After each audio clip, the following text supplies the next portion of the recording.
you're better off elsewhere tonight.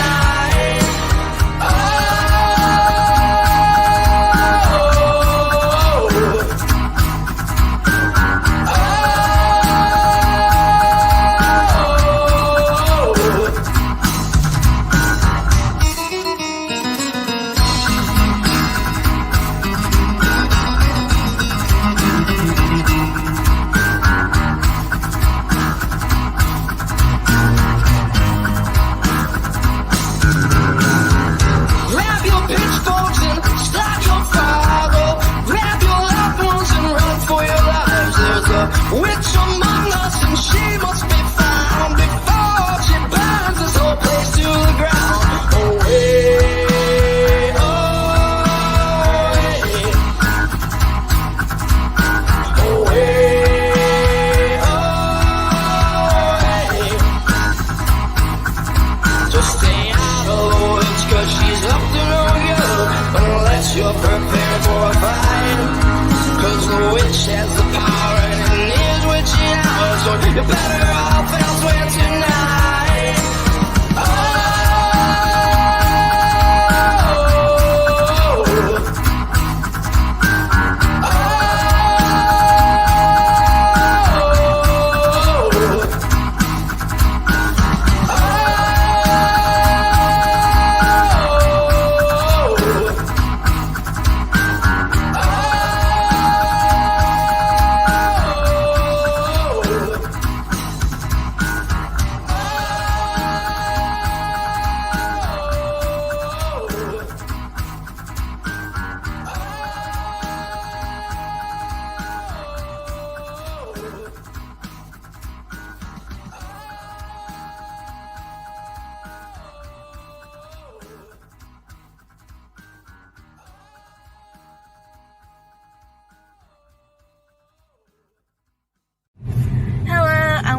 A shout out to Steak Sauce from Off the Grill podcast. I am happy to have him as one of my sponsors.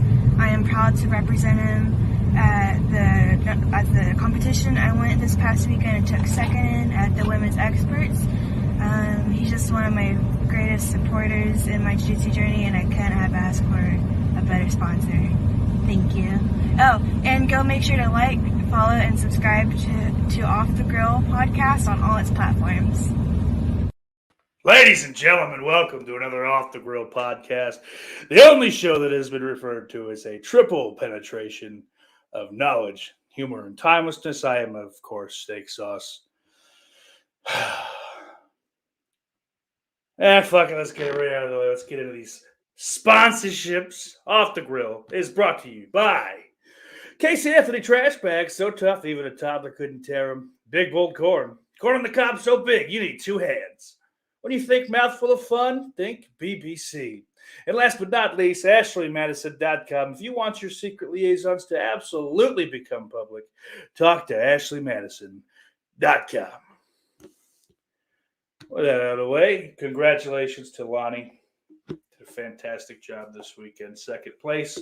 And I think only ended up losing to someone that was a much higher colored belt. That's what I've been led to believe. If I'm wrong, I don't know the colors either. So that's all foreign to me, but I'm fucking, happy to throw my name in there and support her on her fucking journey. Hopefully we'll be having to pay $60-$70 to see her beat the shit out of women in a ring or in a cage soon enough.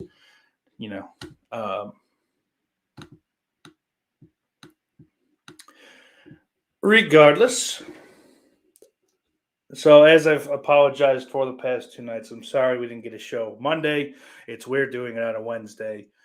So I'm a little out of sorts as far as that goes. A little house cleaning, I guess, at the top of the hour here, or top of the show. I don't know. I'm dumb. I just say things sometimes. At least I acknowledge it. Other people don't. It fucking makes me grind my teeth. Tonight, 11 p.m. Oh, fuck. I always forget. I suck. Anyway, later tonight, I'll be on Jay the Stingray's channel. and anyone that I decide is allowed to be on can also be on. But as it is my choice and I control these people, I do get final say. But we will be doing a live commentary over there for Night of the Demons Part 3. Last week we did Part 2. Take a look at that later, maybe after this show's over. I think there's enough time you can get through. At least, you get through us watching the movie. It is like a 3.5 hour stream, though. So you won't be able to do this show and that show, I don't think. But I do have that pinned in the comments for you guys. Take a look at that. Get that fucking set a reminder. So that'll be good shit. Also, offthegrill.store. Pick up some merch. We got a handsome new shirt worn by the lovely Mikey somewhere. Right here. Peep it. It's beautiful. Yeah, and then patreon.com/offthegrill podcast. I'm working my way through. Just yesterday, I released the number 3 greatest Roseanne Halloween episode of all time. And this Sunday, Halloween morning, I'll release number 2 and number 1 on that list. Then starting back in November, I'll be back to just going in order. We'll time travel all the way back to 1987 or 88, whichever it is, to season 1 and continue on with that. Oh, good. McAfee found no viruses. Oh, shit. What else? Eventually, I'll be getting that fucking Chucky thing up for all tiers. Just really annoyed that I did the first one, and I have to I'm gonna have to redo it again. Luckily, I was really high, so I don't remember a lot of it, and then I might have actually just been kind of staring at the screen most of the time. So this almost might be like a silver lining situation, but the fact that it was done and edited and then just like it corrupted, I think, is what happened. I don't know, but. Either way, let's take a look at the chat. What's up, Dan? What's up, Jamie? Brian says hello to Jamie. Okay. Interesting. There we go. Hey, Brian. How are you?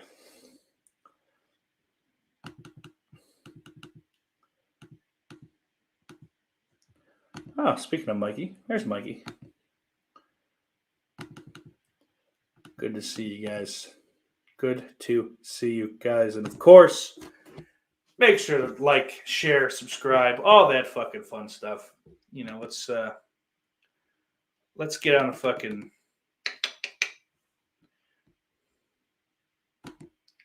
Yeah, Dan, you're not allowed on tonight. Jamie, you either. I've decided. Jess Graham can't go on. Only me and Jake can go on. Jay is actually not allowed on. He has to start the stream, and he's not allowed to stream tonight.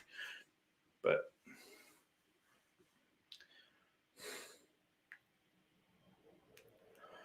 I don't know. Anyway, I really should stop taking these little shots at the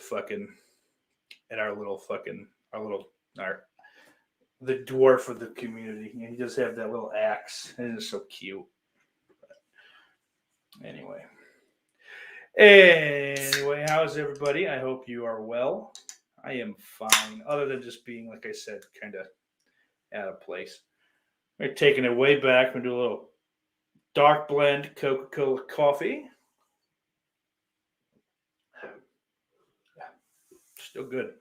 Still good, man. I hate that no one else likes those because I'm really going to be bummed when they're fucking off the market. I might have to do a last second fucking stock up. Just find whatever I can find that's left, and I don't know. So Dan, you have a comment up at the top that I'll get to. I have that on my list. On future WWE Women's Champ. Well, hopefully UFC Champ. Hopefully she can make some real money. Or AEW Women's Champion. I don't know. Not that they make any more. They probably make less. And regardless, she's going to be successful. It's in the bag already. But, only if she keeps working. She is old enough to watch the show. She is a high school graduate. That is the daughter of friend of the show, Roy. I guess she's also a friend of the show. Other friend of the show, Roldy. So there's that. He does not make the final call, and I don't like you fucking putting that awful misinformation out there.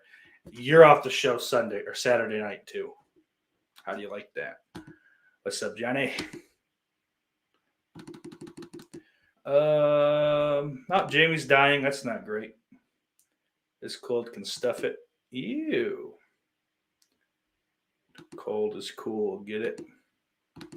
Yeah, Sean McManus, you are a friend of the show. Good to see you. Glad to get you in here for once. Seems like it's been 6 years. Hey, it hasn't worked for someone else, but go ahead and try.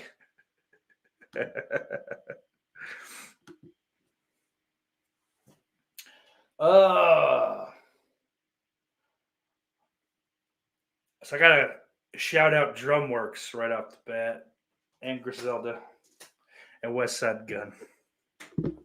And I gotta say, Greg Hamilton, go fuck yourself. So over the weekend, apparently, I'm gonna try to pull an article up here and talk. Former WWE ring announcer Greg Hamilton threatened to sue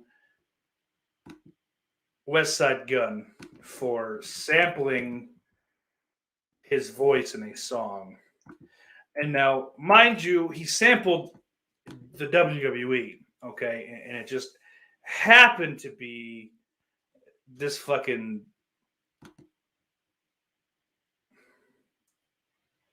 I gotta be... This shit sipper. We'll go with shit sipper. I guess that's fine.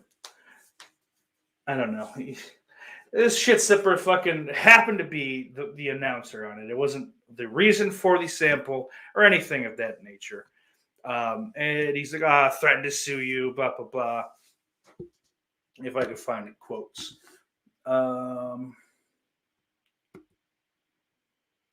So Hamilton claimed that a now deleted Instagram post. I thought it was on Twitter. I guess it wasn't. He will call WWE's lawyers if West Side Gun apologizes for using his voice.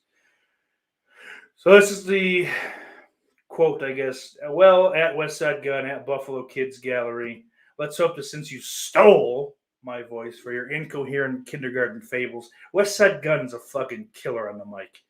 Like, let's not pretend that he's some fucking trap music fucking dork overdosing on fucking Ambien or Xanax. But that you saved up enough delivering DoorDash. This dude's just fucking, he's lost. He's mentally fucking lost because, and he makes it the DoorDash ... because ... you ... are ... He wrote, adding an angry face emoji to substitute a word. I'm guessing fucked. You'll be paying, let's go back to the quote, you'll be paying me for years. Apologize and I'll think about not collecting every dime for the rest of your life. Or I can just get WWE lawyers. That's okay too. Settle with my lawyer and don't ever use my voice again. So wrong. So we took down the post, but despite that, the announcer continued to allege in different comments that the longer West Side Gun ignores him, the more expensive the possible lawsuit will cost. It was $20K, quote, it was $20K, but at noon Eastern, it's $30K, and we'll go to court. Hamilton wrote in one comment, he added another, TikTok, the longer this goes, the longer I have in court. You ready to settle, or do you want to dance with WWE lawyers? It's a slam dunk. Price goes up by the day. That's the end of that article. I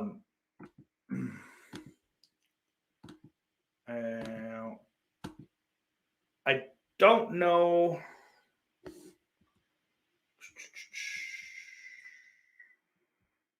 Wish I could find what fucking he said in response.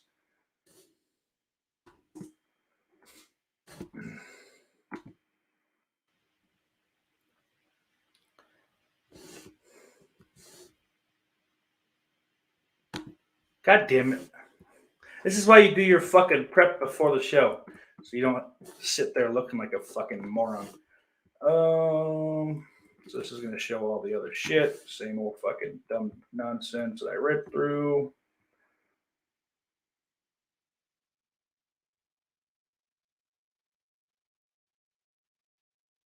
Sorry, guys. God damn it.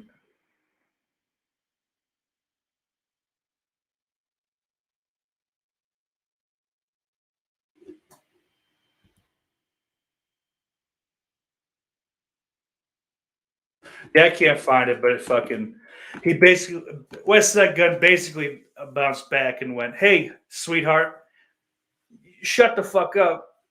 I'll go right to fucking Triple H, and then we'll see what happens."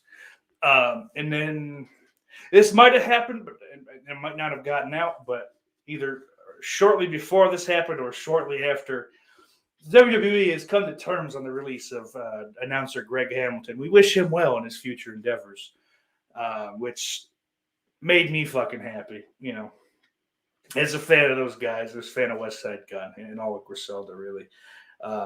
Minor fan. I'm no fanatic. I mean, John, my buddy John's a much bigger fan. You know, I don't want to misrepresent things, but good. Go fuck yourself.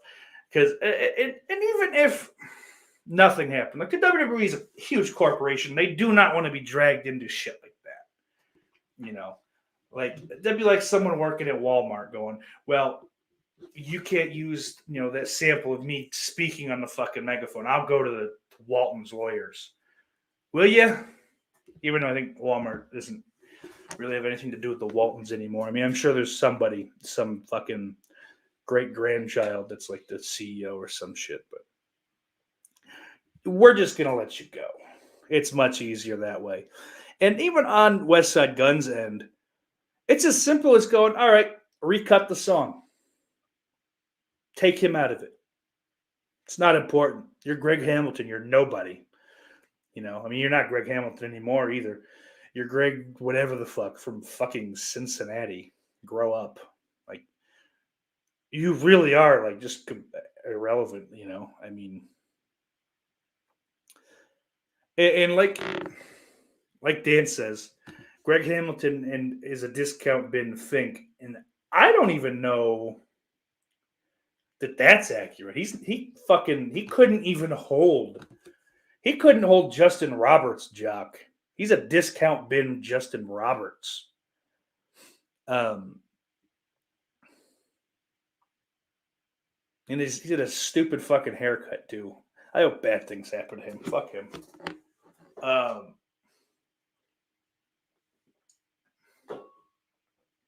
But yeah, and like on top of that, man, like they sample so much shit from WWE. Like there's clearly, well, there's probably no like actual deal in place. It's one of those things where he's spoken to Triple H or somebody. You know, he knows Triple H. He's at like any show he wants to go to. He can get fucking seat 1, row 1, whatever the fuck, the 1-1, and get any fucking seat he wants. They'll give it to him.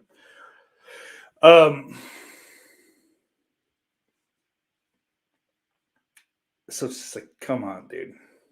You know, you have no shot. You're just trying. Like, honestly, I could see this being he got fired, so he lashed out at somebody, thinking maybe he can make a buck or two because he's toast. He's not good enough to.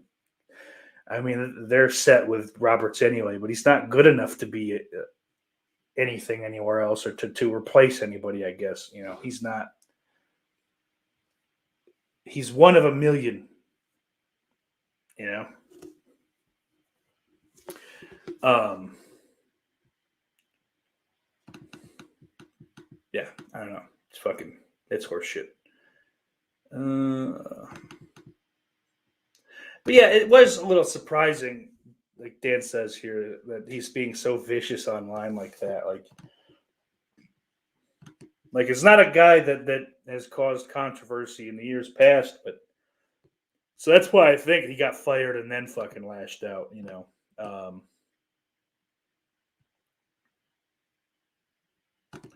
Yeah, John's chiming in. He's check out the Butcher and the Blade Buffalo Kids banner I just sent. Okay, that's what that noise was, folks. West Side Gun means way more to the whole culture than punk ass Greg Hamilton. Yeah. Yeah, and it's not a WWE thing. It's a wrestling thing. I mean, the Butcher and Blade are from Buffalo. Oh, dude. Fuck yeah. That's fucking sweet. I gotta get that up. I'm going to get that up quick. Gotta put that up there. I didn't fucking see that. That's cool.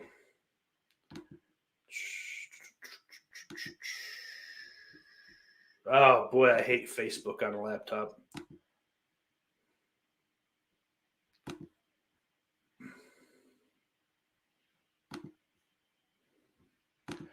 Sorry, folks. Again, these are things that, well, this one I can't, I'm not really going to apologize for because I didn't know it was a thing. I didn't plan on showing this because I didn't,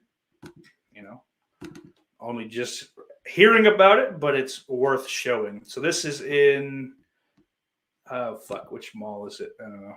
One of the malls in Buffalo. There's two of them, I believe. Maybe that's wrong too now. I don't fucking, who cares? Oh, God, I'm going to kill myself someday. But yeah, check this shit out. Like that's in the mall. That's hanging up, That's the Butcher, the Blade, and the Bunny. All three of fucking those cats. It's like wrestling. All of wrestling, I think, frankly, is fucking on the side of West Side Gun. Because fuck Greg Hamilton. Who's Greg Hamilton?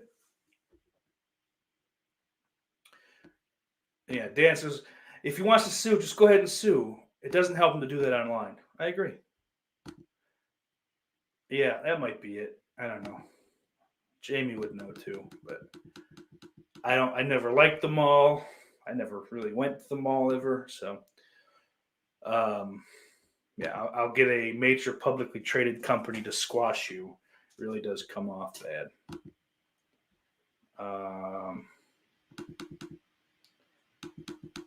Yeah, all right. Past all that shit. Sean says, can we get rid of Michael Cole already? And I say, no. Michael Cole is one of the best fucking commentators they've ever had.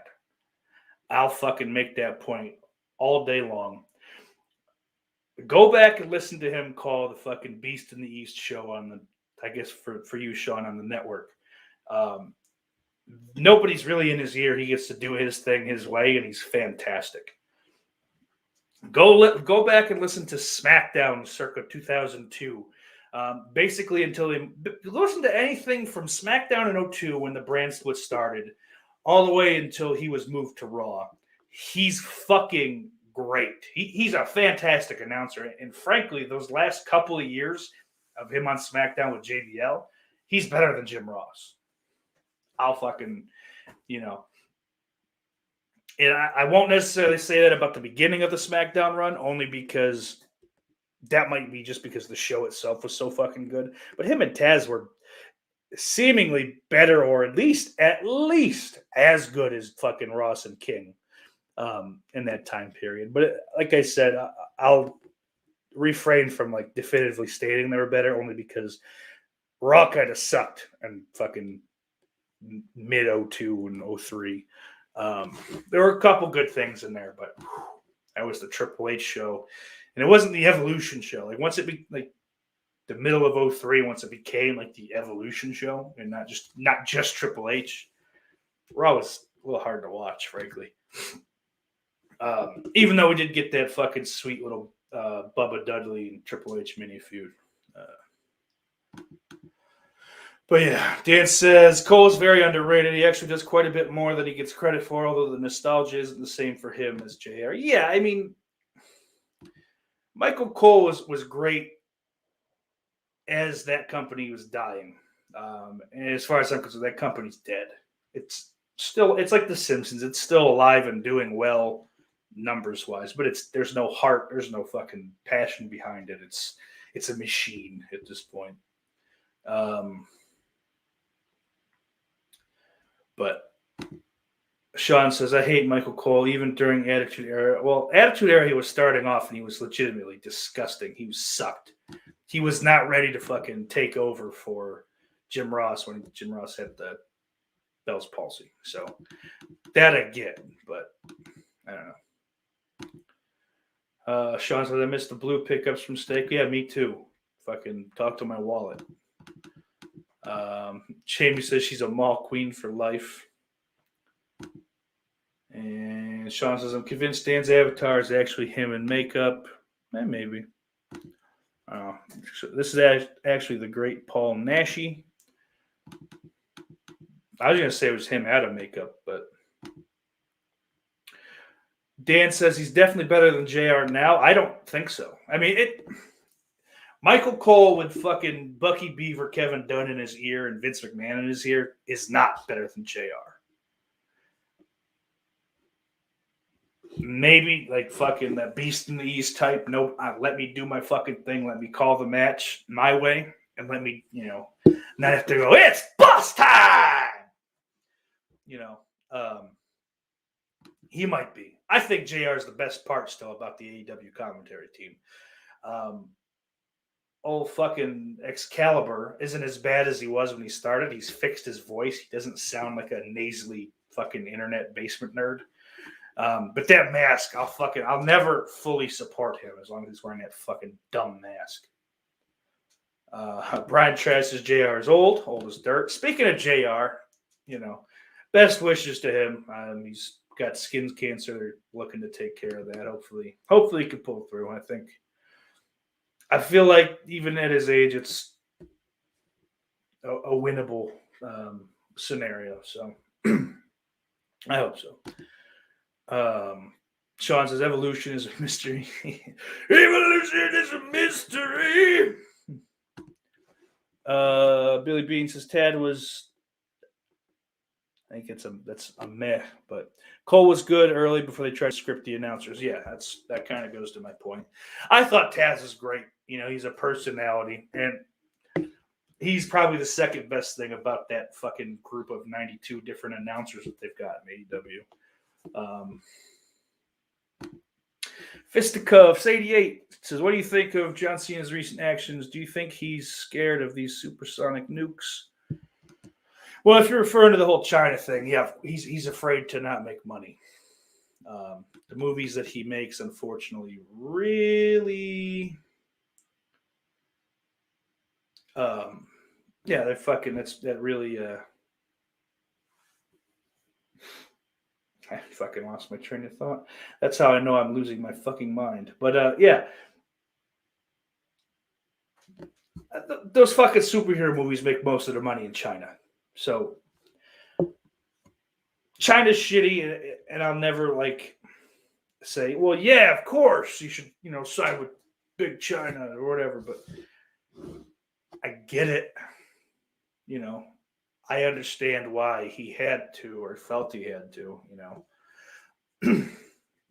I don't agree with it, and I think Cena's a solid actor, especially if he wanted to he's never going to win a fucking Academy Award or anything like that. He's not. When I say he's a good actor, he's not that kind of actor, but he could do well in comedy movies. He doesn't need to just fucking these green screen fucking shitty action movies, superhero movies or whatever. But I mean, if he did a bunch of old school action, like the Arnold Schwarzenegger. I said Schwarzenegger. God damn it. Or Bruce Willis, Sylvester Stallone. You know what I mean? Those guys. If he wanted to fucking kind of model his career after someone like that, he could do it and do it well. But or going to comedies, he was one of the best parts about that fucking train wreck. Oh shit, that is the name of the movie. I was gonna say I couldn't accidentally remembered the name of the movie. That fucking train wreck with Amy Schumer.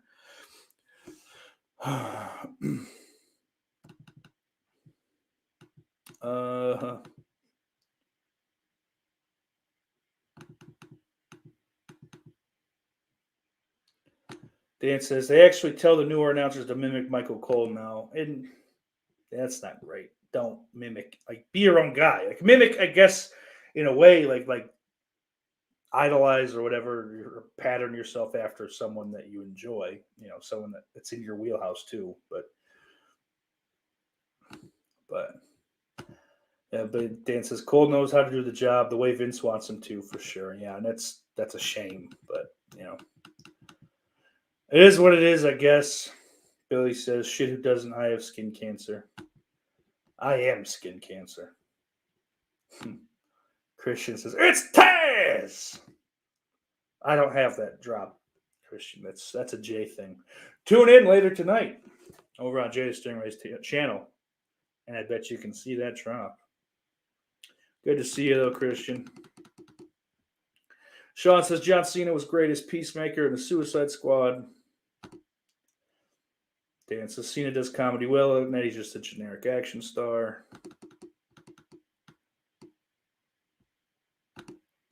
Dan says Dolph Ziggler lost his push for banging Schumer. Yeah, I wouldn't push him either. That shows poor decision making. Sean says if Cena doesn't do the FU to a zombie when he does a zombie film, I'll be angry. Let's hope he never does a zombie film. Let's hope zombie films go the fuck away. I mean, really. What the fuck is left to be done in a zombie movie that hasn't been already? I don't know.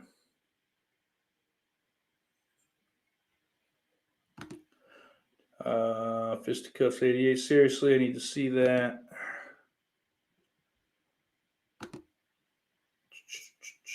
Christians, every time you do your watch alongs, I'm busy. I watched the Scarecrow Show this morning while cleaning, though. Yeah, that was a quick one. That was not my best work. I was fucking annihilated. So, if I said anything to offend you, I'm not sorry, but understand that that's why it happened. I don't think I did anything fucking wacky. Nothing that anyone's going to have a sit down with me where I act like I didn't do anything wrong and it's their fault that I said those things.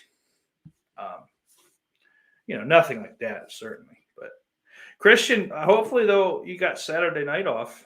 That would be great. I'd love to see you there for the Halloween 2 live stream.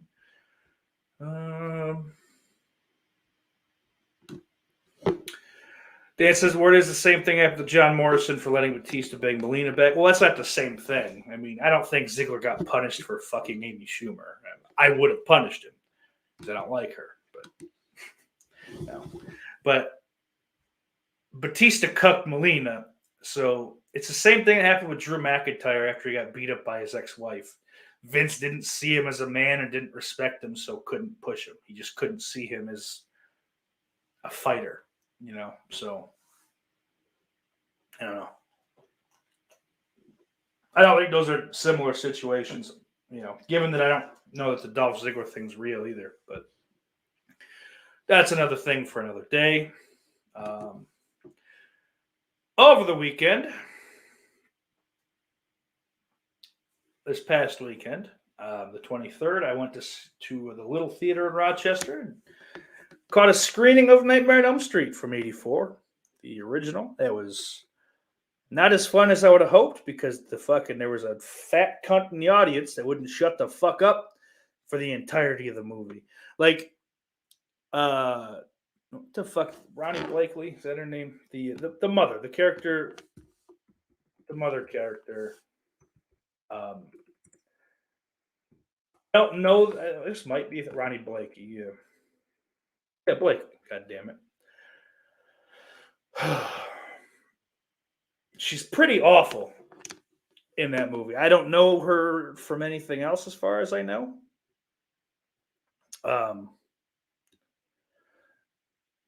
But she was bad in that movie. So I get it a lot. Everyone in the crowd, and it caught me a couple times too. Her acting is like over the top bad. It's something you'd see in like a fucking, schlocky, like something like that went to rip off like Sleepaway Camp, like something worse than Sleepaway Camp. And even a lot of that dialogue is pretty fucking like schlocky and badly delivered. But I think she's worse than anything in that movie even. So I get laughing to that. That's fine.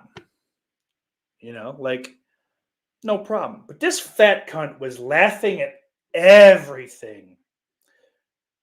It just ain't that movie. This movie is not bad that way. Like, it's a well-written movie. I mean, even with the fucking ambiguity at the end, it doesn't totally make sense. It's a well-written movie. It's well performed by everybody but Ronnie Blakely. But this fucking dumb cunt was just.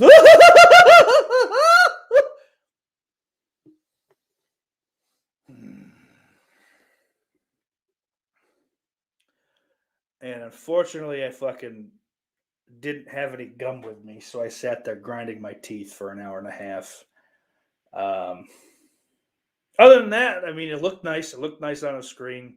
Popcorn was terrific. Soda was fun. I want to shout out Ugly Duck Coffee, who was there, giving out free samples of their coffee. So, so you'd stay awake. That was kind of cool. But yeah, man, that really fucking really put a damper on my fucking enjoyment of that movie. But it was cool to see the old fucking the red line New Line Cinema logo fucking hit the screen, and just it's so cool because she didn't start laughing until there was dialogue, but then she laughed at everything and every death scene. I think she's sitting there laughing while fucking Tina, I'm pretty sure, while Tina was getting fucking, flayed and bandied about on the fucking ceiling.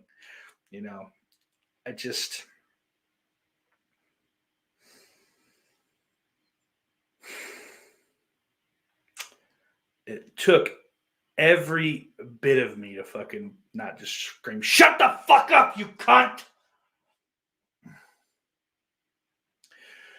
But Rochester's a very liberal town, or liberal city.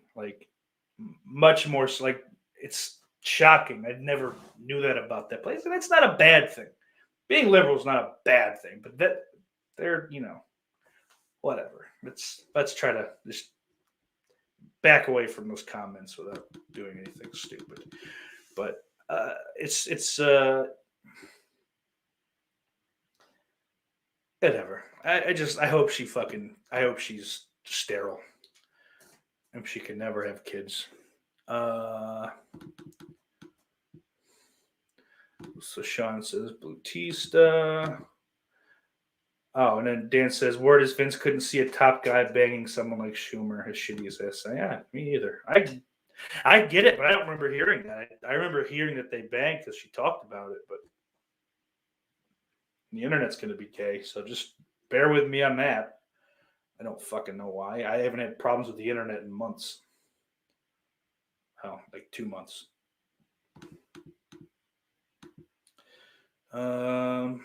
Yeah, I was hooked up with Sunny. Yep. Isn't Sunny still in jail? I think she is, Sean. Maybe she's not. Stakey said the C word.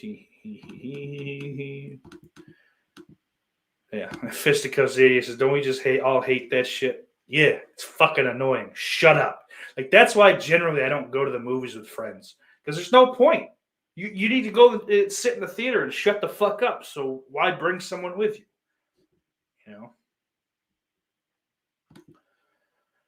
Hey, Gypsy, what's up? Good to see you. No, admittedly, I think if it was the woman I thought it was, because I could never see who it was. It was just out of my, it was just dark to the point where I couldn't see who it was. But I heard someone talking on the way out. I don't know if it's too quiet. I start laughing. Someone said something like that after the show. I think as I had my back turned, grabbing another cup of coffee to leave with. She was all right looking. Definitely better looking than Schumer, I think. Even Schumer at her skinniest. But yeah, I still would have fucking out of 30 style boxed her. Told her to put up her dukes. Sean says if it was Elm Street 2, I would have fell asleep. That's because you have no taste, sir. That's why you're watching this show. I fucking love Elm Street 2. I can't wait to hopefully they'll play that there sometime, or maybe even if it's somewhere else. But I'm really starting to like the little theater. You know, especially the fact that those are Fright Rags joints, basically, because, you know, they sponsor them and do all that shit. But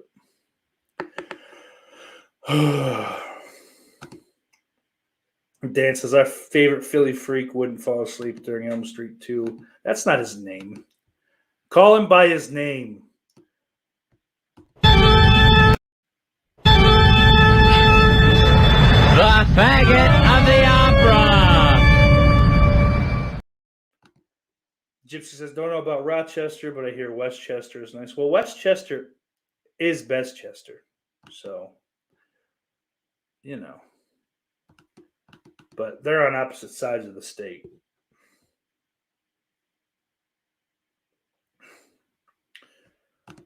Gypsy says, Sauce, if you were put in charge of Halloween Ends, how would you do it? Because I really don't like they're going to do a 4-year jump. Well, first thing is I'd act like nothing happened in that last. Not that I wouldn't acknowledge it, because Cameron would still die, or would still be dead. Spoilers, I guess. That's shitty. Oh, nah, fuck that movie. I'll spoil the fuck out of that movie. I don't give a shit. It came out 2 weeks ago. Sean said I was at Monster Mania and nobody showed up.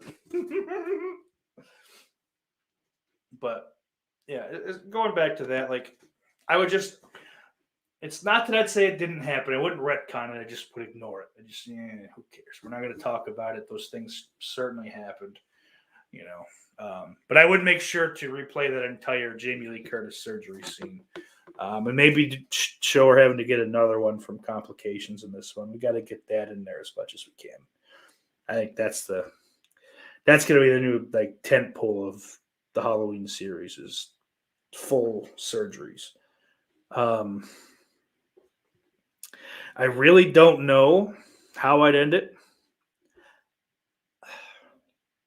I don't have any good ideas. I haven't even heard any good ideas to do it, but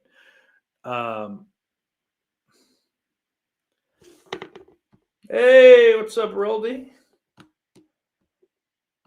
So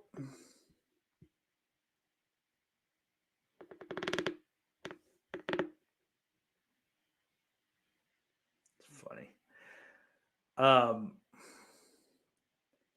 Hey man, I really don't fucking know. Like, Laurie Strode's gotta die, right? I mean, like that's gotta happen.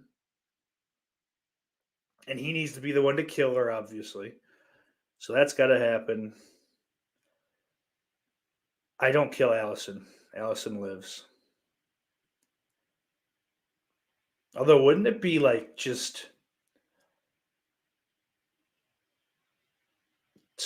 dark if like she loses her daughter and her granddaughter,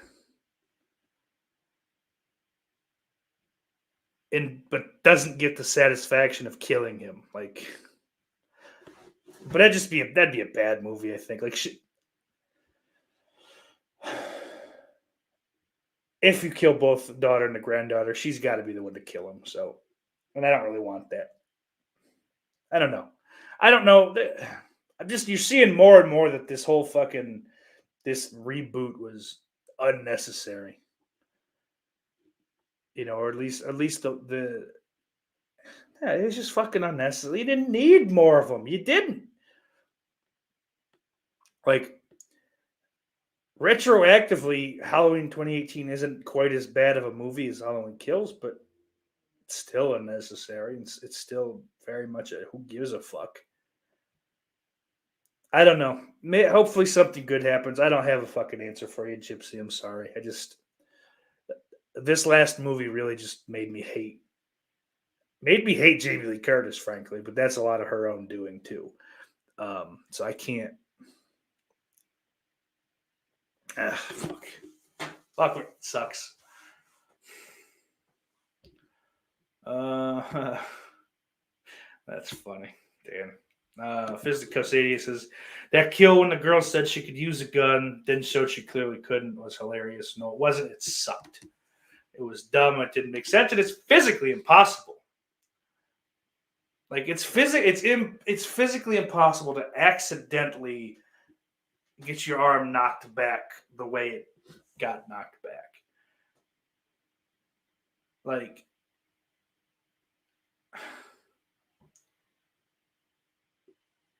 God, I hate that movie. I don't want to talk about that fucking movie anymore. We're moving on. I'm done with it. I'm sorry. I fucking hate that movie. I'm sick of it. I'm just gonna it's gonna put me in a bad mood. Talked about that. So the only other thing that I really have to talk about, and I only just saw this news like maybe a half hour ago.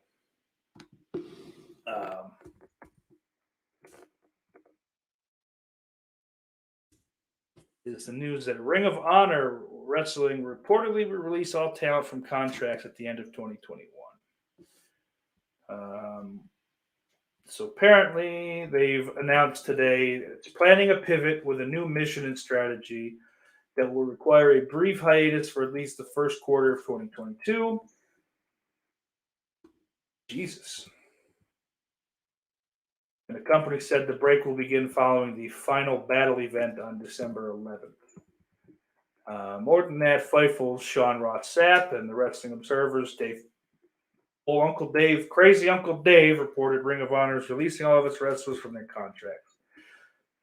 This is a quote from Brian Alvarez. Ring of Honor will do tapings in November and then run Final Battle on pay-per-view. Nobody's contract will be renewed, but everyone under contract will finish out the year. They are, however, able to work anywhere they want immediately. We are told rumors Sinclair canceled the show are not true. Even though the promotion is looking to relaunch in the spring, Wednesday's announcement is bound to raise questions about Ring of Honor's overall viability moving forward. ROH was once the top proving ground for rising stars on the independent scene. Almost every top name in the U.S. within the last decade competed in ROH at some point. Bryan Danielson, CM Punk, Samoa Joe, Adam Cole, and Seth Rollins among the notable examples. But the growth of NXT helped put a dent in Ring of Honor's popularity because it provided an alternative to WWE's typical presentation within the WWE ecosystem. Basically meaning they did what Ring of Honor was doing, but better visually. The explosion of All Elite Wrestling dealt another blow to Ring of Honor when Cody Rhodes and the Bucks announced the launch of AEW in 2019. It meant Ring of Honor had to brace for a wave of marquee wrestlers heading for the exit door. You know, that's what happens when it's owned by a billionaire that's not afraid to spend their money. That's the one thing where I think, as much as I'm not really a Tony Khan fan, he's different than someone like Ted Turner. You know, he watched wrestling. He didn't just say, oh, wrestling gets a rating. Well, let's put some money into it. I should get into the wrestling business. You know, and Sinclair was the same way. They went, oh, we'll put it on your fucking shitty channels, but we're not going to really put money into it at all. The company could thrive when it was a main feeder system for WWE in the mid to late 2000s. Now it's getting crowded out of the wrestling landscape with other promotions replicating what made Ring of Honor successful. It would be one thing if ROH went on a break while providing a firm idea of what to expect upon its return and who will be on the roster. Instead, it might be faced with rebooting in the aftermath of a total talent exodus, at which point any comeback will be doomed before it starts. Yeah, I mean, they said anything that I would have thought about saying, but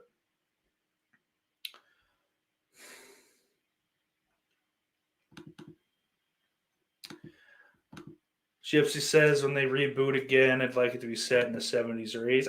70s I'll go with. Basically, if they just ape the fucking style and look at the flashbacks from Kills, I'm cool with that. I'm over 80s nostalgia. I don't have any love for the 80s. Like, I wasn't born, so I don't care. And I've seen enough of it that it's not even like, oh, that's fun. That's cool. You know, because admittedly, a lot of my interests were at their height in the 80s or at a height, movies and fucking music and shit like that. Not wrestling. I hate 80s wrestling. Most of it. There's some good shit, of course, like there are in any fucking... I mean, there's good shit now, shockingly enough, but whatever. Yeah, 70s, I'd be on board with Gypsy, but no, I'm done with the 80s. Just done with it. Dan says the eventual reboot needs to be a completely new story with all new characters aside from Michael. That's interesting, and it's a shame that the rest of Resurrection was such a bad movie. You know, it's not like I can watch Resurrection again and not want to put fucking my family in the ground. I can't do that with Halloween Kills. So that is saying something for Resurrection, I guess. But it seems like that's what they were kind of setting up. All right, Laurie's dead, and now he's gonna fucking, he's just going home. Go home, Michael.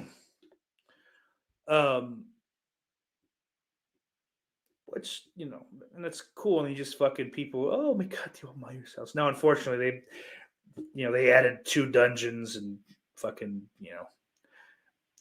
they basically beat Rob Zombie to the punch to show that Michael Myers was a tortured child. So like that movie's kind of shitty, but that was seemingly the intent was to fucking kind of do a soft reboot where the timeline was still intact, but they just moved on from Laurie. So just maybe even a 50s Michael Myers. I think visually that'd be pretty awesome. That might be cool.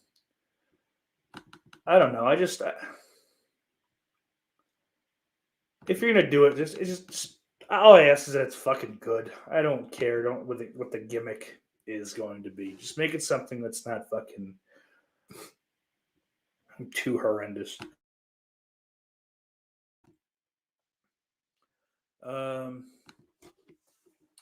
Dying Breezes, I see AEW getting plenty of new talent.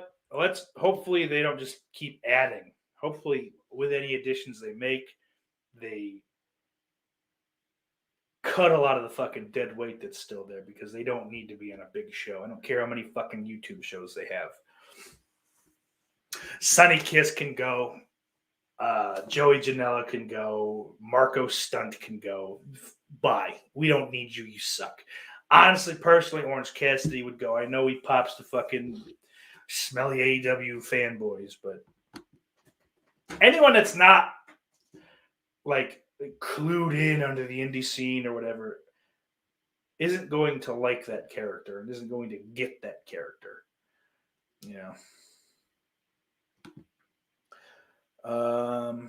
Dan says it's time for Jay Lethal to go to either WWE or AEW.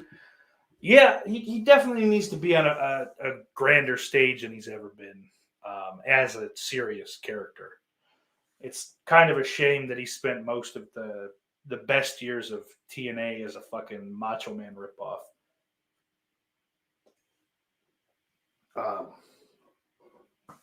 I'd prefer he goes to WWE, I think, even though he won't be used as well, maybe. But AEW is just so crowded at the top. I don't want him to be a mid-card guy. I'd like for him to go with WWE with the caveat that he kind of goes straight to the top of that company because he's that good. And they need top guys. But Dying Grease is funny. No mention of Impact. Well, I think for good reason.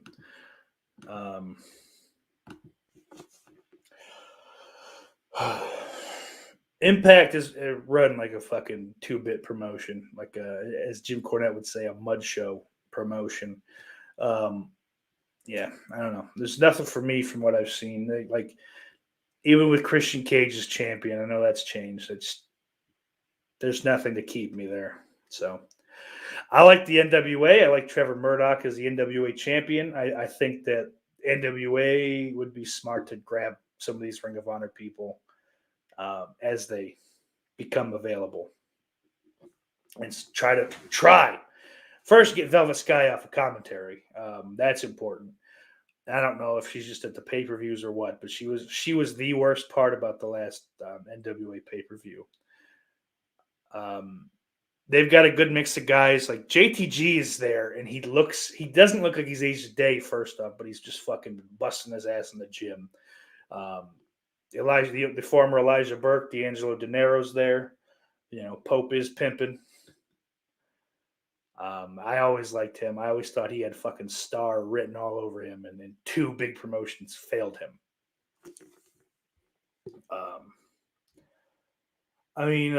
Fucking the former Magnus, whatever the fuck his name is, he sucks. British fucking guy that held the title for 6 years. But,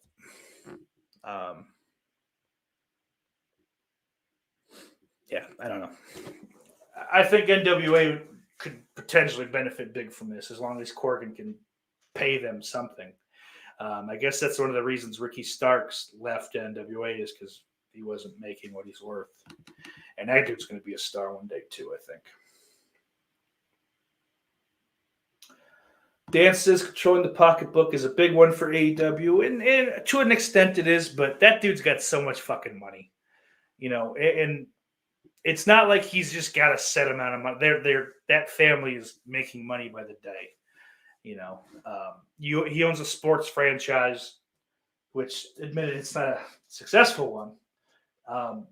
But just owning one is going to make you money. They own football, or, soccer, or fucking European football, whatever you want to say. Whatever is going to get you to understand what the fuck I'm trying to spit out of my stupid fucking face. That's going to make them money. Whatever Shad Khan initially made his billions with is going to make them money.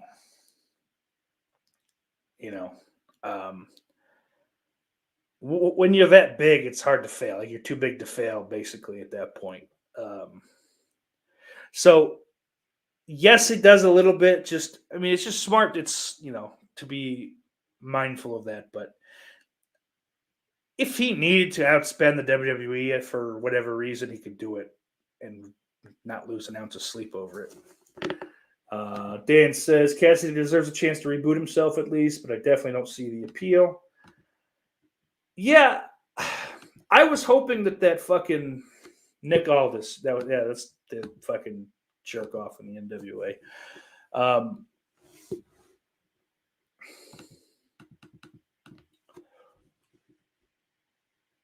What was I saying? God damn it. With Orange Cassidy.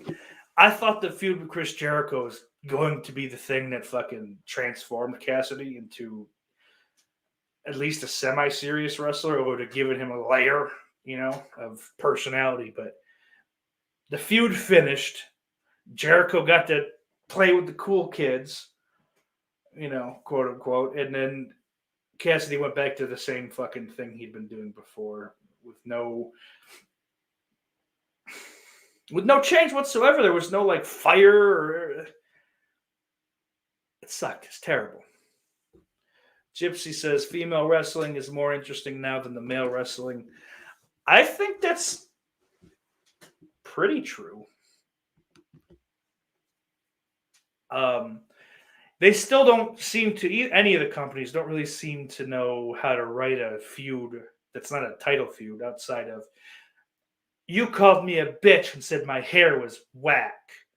Now I'm going to fight you. But the wrestling's good. The wrestling from a sorry, Cornette, from a performance standpoint, from the actual look of it, and there's actually characters. It's not just brown-haired slut, blonde-haired slut, blonde-haired virgin, brown-haired virgin. There are characters and shit like that. That's very cool to see, and you can actually fucking. It's people you can root for past, I don't know, she's hot, I guess. Case in point, ladies and gentlemen. Oh, Ruby Riott. Now Ruby Soho in AEW, who I have my money on to win the TBS tournament for the new TBS championship. Dan said Lethal had the last good Ric Flair match. It's probably true. Zombie always liked women's wrestling. Good to see you, Zombie. Gypsy says the 2000s Diva era was awesome. Was it? Because that's the matches were dog shit. The storylines were worse. They were just fucking Playboy hot, But yeah, Becky's great. Charlotte's great. Ooh, Good thing I thought about that. I gotta fucking.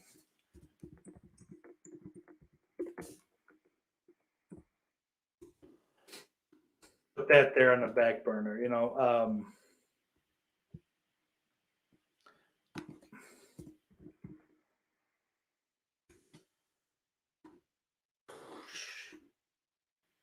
Bianca Belair is terrific. Sasha Banks is fantastic. Bailey before Bailey tore her ACL or blew out her Achilles, whichever it was.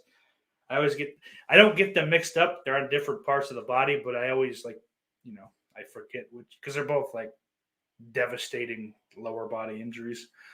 So I don't ever remember who gets what and when and all that shit. But before Bailey got hurt, she was the best thing about the either or any women's roster, not just SmackDown or Raw. SmackDown, Raw, AEW, Impact, Ring of Honor, NWA, anything. She was the fucking best thing going.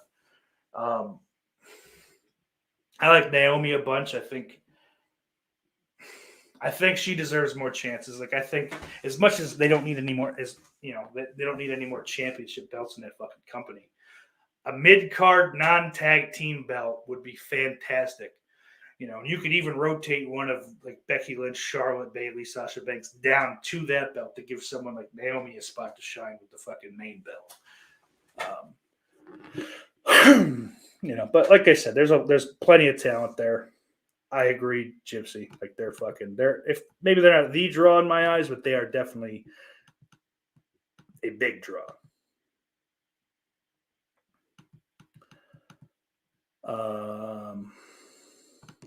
And Jim says, meanwhile, you've got Vince still doing way overpriced pay-per-views. Streaming has to be the model, I think. I don't. Do they still sell? Oh, yeah, because I think that's how Cornette watches the pay-per-views. He pays $70. So, sure, whatever. But why are you paying for pay-per-views? Like, get the fucking network. You, of all people, living in fucking Scotland, still have the actual WWE network. Pay for it. Watch the shows if you want to, or don't. I mean, I'm fucking certainly not going to shill for that company, but anyone that's paying for a pay-per-view is an asshole because the network is available outside of America pretty much everywhere. Canada's got a weird cable thing, but they have weird entertainment laws anyway. And even in America, you have Peacock, which isn't great for live stuff. Anyone shitting on the way the archives work is just retarded, but it doesn't, there's no on-screen fucking fast forward or rewind thing. It's just like you have to kind of guess. And, I get that being annoying for people and it cuts out and fucking freezes which you'd think they'd have figured out. But, I think it'd be easy to say, well, this is what server-wise, this is what we used for it. So maybe get something like that for you guys, You're fucking NBC Universal. You're one of the biggest fucking entertainment conglomerates on the planet. You can afford the server space. Zombies is all I wanted was an Undertaker pay-per-view. And there's some Netflix thing with him on it in the New Day. Dying Breeze is as of October 2021. Khan's personal net worth is $8.9 billion. I think this is Shad Khan, who has 2 kids that he's giving all his money to. So let's split that. So let's say Tony Khan, Jesus Christ. Let's say Tony Khan is effectively worth $4.45 billion. Okay. He's fine. They're fine. AEW's fine. They're not hurting for money. In 2021, he ranked 94th in the Forbes 400 list of richest Americans and the 291st richest person in the world. Damn. Dance's XPW is coming in November. I think you guys should keep an eye on it. I don't think I need to, Dan. I know you like it. I'm not trying to fucking shit on it, but I don't think I need to. Gypsy says the thing about Khan is he spends the network's money, but he's not willing to spend his own. I think you're talking Shad Khan as far as the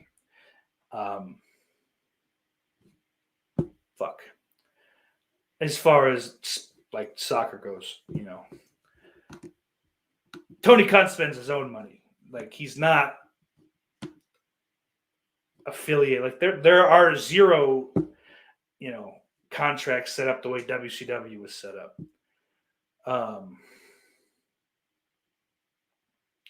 You know, so it's not like when WCW folded, there weren't guys like Nash and Nash and Hogan and them sitting because they're being paid by AOL, you know.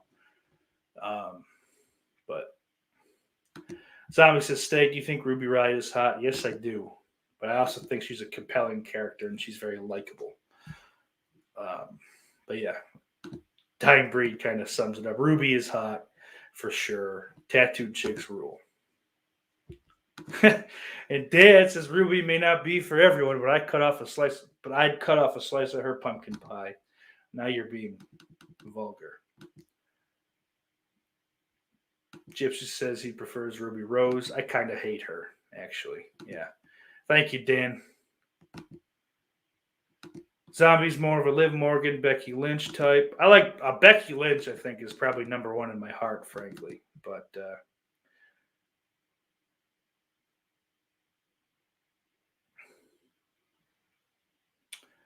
you know, Liv Morgan is all right. Jersey chick. She's cool. I like her. I like her. She's not especially attractive to me, which is not a big deal.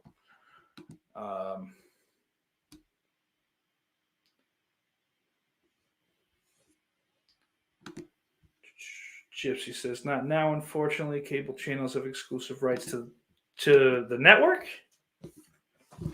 Because, I mean, there's places you could fucking stream it anyway. Like, I could give you...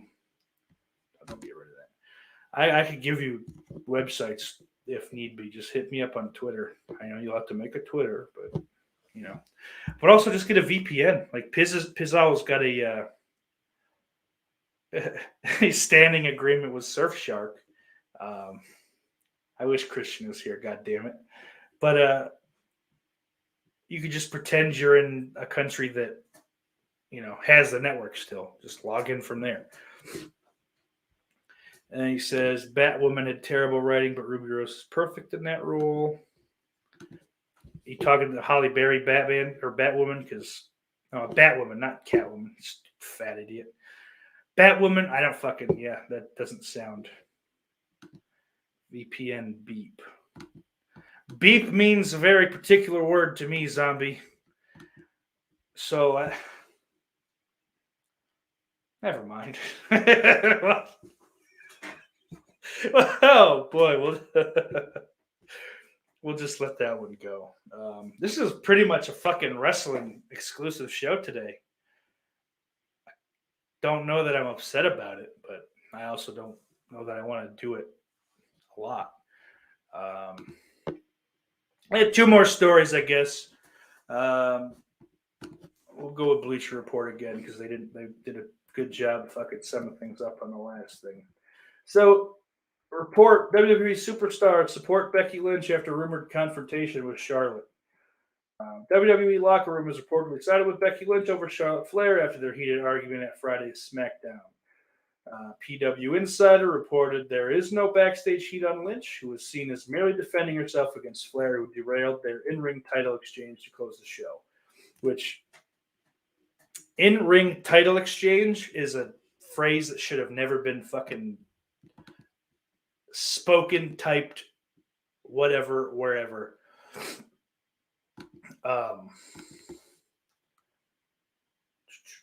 Fightful Select previously reported Flair was asked to leave the arena before Lynch finished her dark match. There's been increasing tensions with Flair backstage, who is seen as being difficult to work with. PW Torch previously reported Flair disrespected Lynch and undermined Sasha Banks when she threw the Raw Women's Championship on the ground during her exchange with Lynch, which was not part of the script. Banks later interrupted the segment to set up a feud and position herself as the top babyface woman on SmackDown. Didn't she just turn heel? Didn't she just attack Bianca Belair like a month ago? That company's fucking stupid. Mentioned Flair then got in a heated altercation backstage after the show went off the air.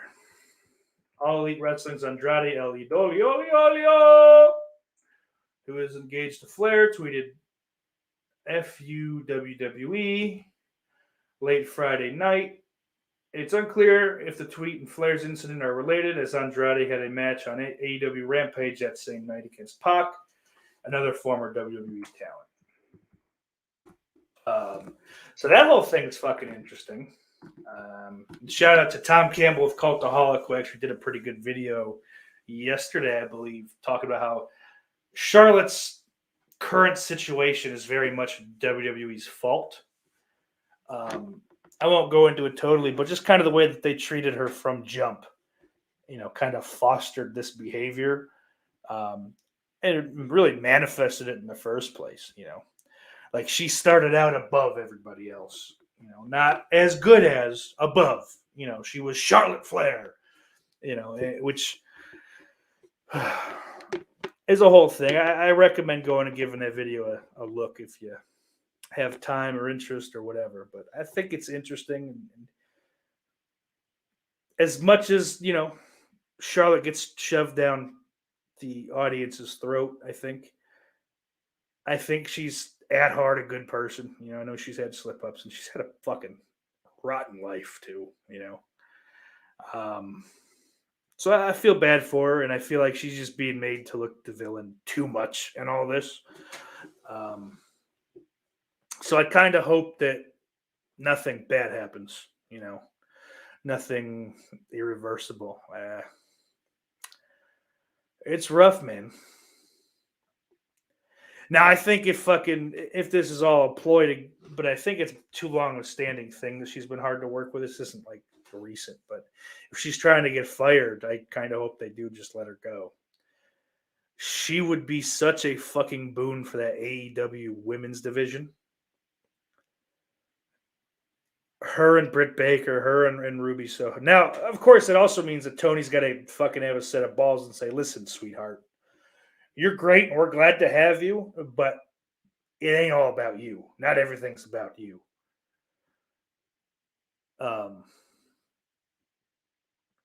So we'll see. I mean, maybe like I said, as far as NWA goes, like if they're able to secure funding, because Corrigan's got a good amount of money, I think. I don't think he's running that on fucking,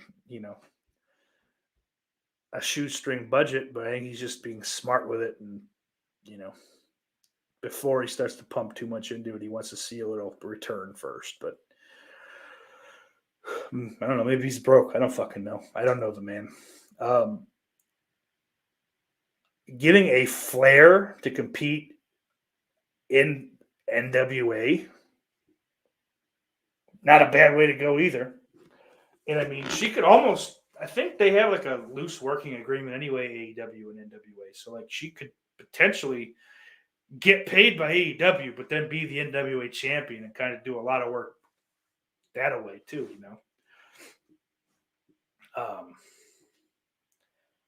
But yeah, there's her and fucking the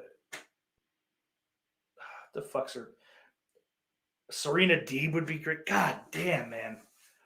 Charlotte Flair outside that system has a bunch of very intriguing fucking matchups. What's the chick with the half painted face? I forget her name. Something fucking, I don't know. That'd be a great match too. She's fantastic. Yeah. It's so weird to be sitting here getting excited about women's wrestling and not a fucking like, yeah, man, my dick's rock hard kind of way. I think the last thing we'll fucking yap about here is the the reason for the title of today's show.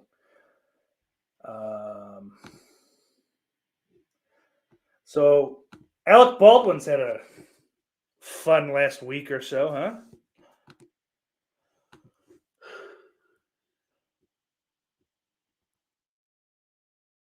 Apparently, the Santa Fe district attorney says she was shocked to learn of fatal shooting on the Russ set. Where is this noise? Why do they have to have videos that just fucking start on these cocksucking faggot websites? Shut the fuck up. All right, I'm just going to do this because it doesn't really matter. I don't hear myself in these anyway, if that's not a surprise to you. But Santa Fe County Sheriff said he considered the projectile that killed cinematographer Helena Hutchins a suspended live round. Or suspected live round, sorry. Hutchins was killed last week as actor Alec Baldwin was practicing drawing a prop gun during rehearsals on the set of the movie Rust. Santa Fe District Attorney said the investigation is ongoing and the prosecution will be initiated if facts and documents support charges. Yeah, so basically what happened, it's similar but not quite the same. Oh, there's the fucking video. Cool. Similar but not the same. It's weird talking without the fucking headphones on.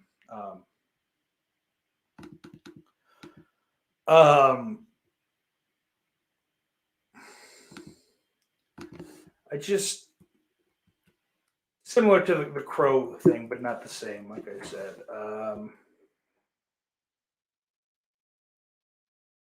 but the DA here says she's under the impression movie sets are safer and more protected. The entire situation, I don't care what she has to say. It's really not important. How live rounds got into the gun will be a key factor in bringing charges, she says. Obviously, like we don't know how these live rounds got there, she said. And I think that they will probably end up being kind of the linchpin for whether a decision is made about charges. Under search warrant, Rust assistant director acknowledges failure to fully check Baldwin's gun. The assistant director on Rust, who handed Alec Baldwin the gun that fired the fatal shot, acknowledged to investigators that he did not check all the rounds loaded in the weapon prior to the lethal shooting.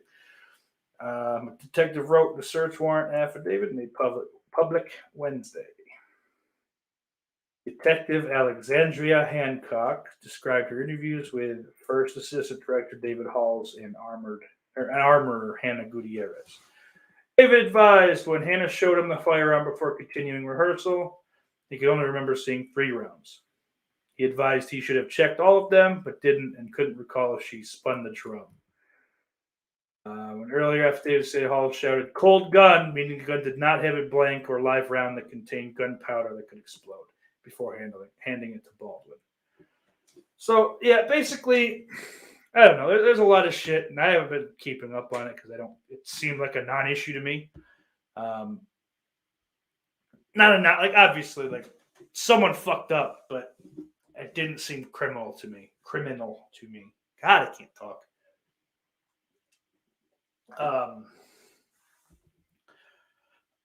But now I saw shit, and it might all be fake because I don't know where I see these things. I just kind of like half ignore them, but they creep into my head sometimes. It's Jada Stingray. What's up, bro? But like, I saw some shit where the lady that got shot had an argument with, I don't know, different people, and then they had walked out on the set because they didn't like how safety protocols had been handled or ignored or whatever. I don't know. I don't really know, and I really shouldn't talk about this, but I figure, at least touch on the subject a little bit. Seems like Gypsy thinks Alec Baldwin should be in jail. Oops. Fuck. It says, all evidence thus far is pointing to Alec Baldwin should be in jail. I don't think so. Again, like I said, that's just me going on the little bit I've heard. It's like not like he pointed at her and said, "Hey, bitch, here's this gun. You're dead." Like it was an accident.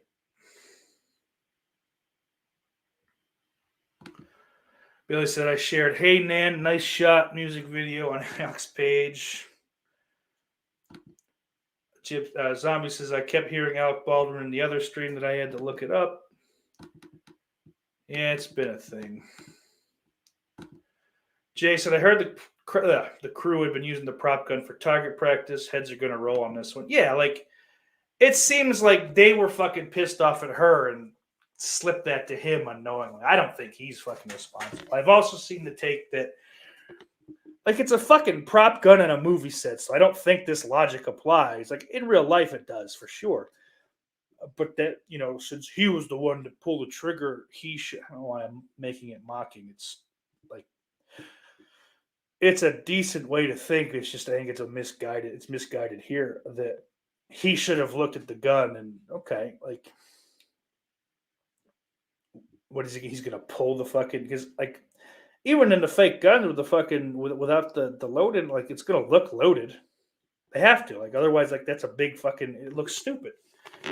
I don't know, but Zombie blames the armorer, which I think that's where it really should lie.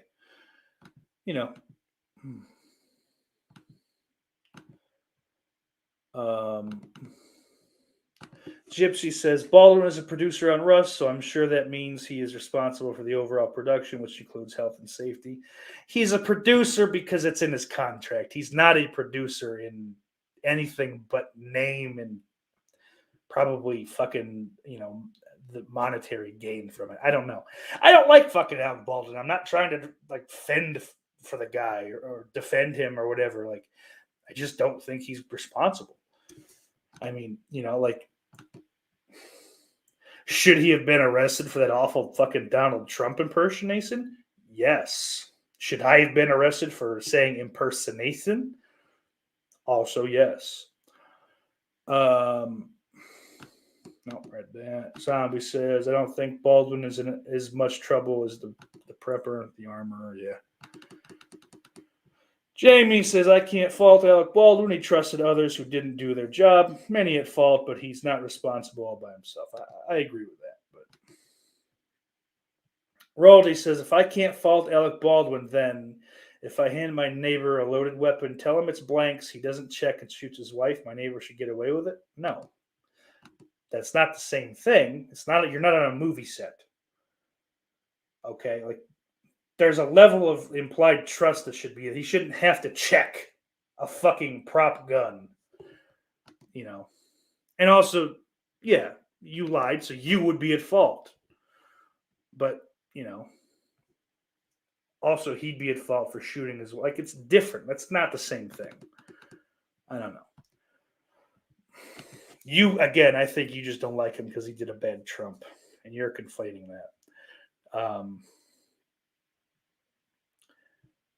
Gypsy said, I agree, Jamie. I just think as a producer, he failed in protecting his colleagues. Yeah, this argument's a non-starter for me, Gypsy. He's not a real producer.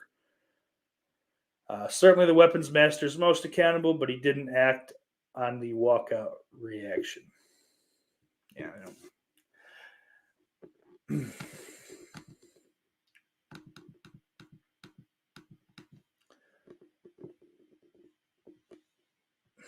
But I don't know. I don't really care. I just figured I should talk about that if I'm going to fucking reference it in the episode.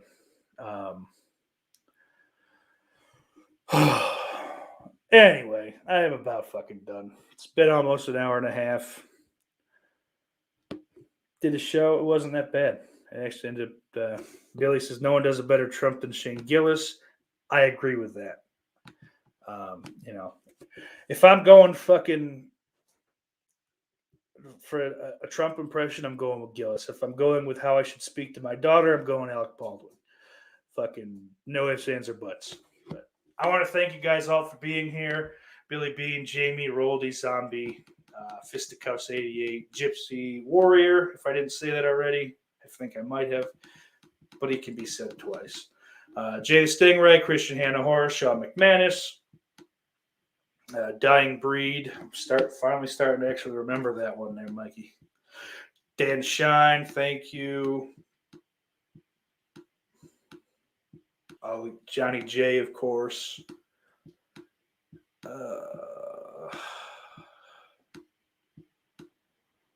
I think that's everyone. If I missed you, I didn't mean to.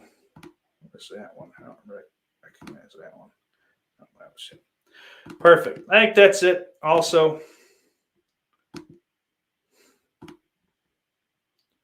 cocksucker. Thank you to all my LGBTQ plus fans. I really do appreciate the support. And thank you to all my patrons: Big Crack Rock, Christian Hannah Hart, S'mores Indoors, Nick Ridza, Jay the Stingray, Jess Graham, Orc145626, Dan Shine, Lauren Dixon, Mr. Bombastic, RetroCack, Daily Ghost, Slaughterport, Ben Yukonevich, Brian Trash, and Jester8082. And if you want to become a patron, head over to patreon.com/offthegrill podcast and sign up. It's starting to get fun over there, I think. It's starting to actually be some fucking worthwhile content.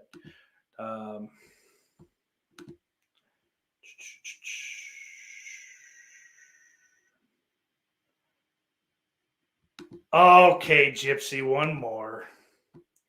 Hold on. The faggot of the opera. But that'll do it for me, folks.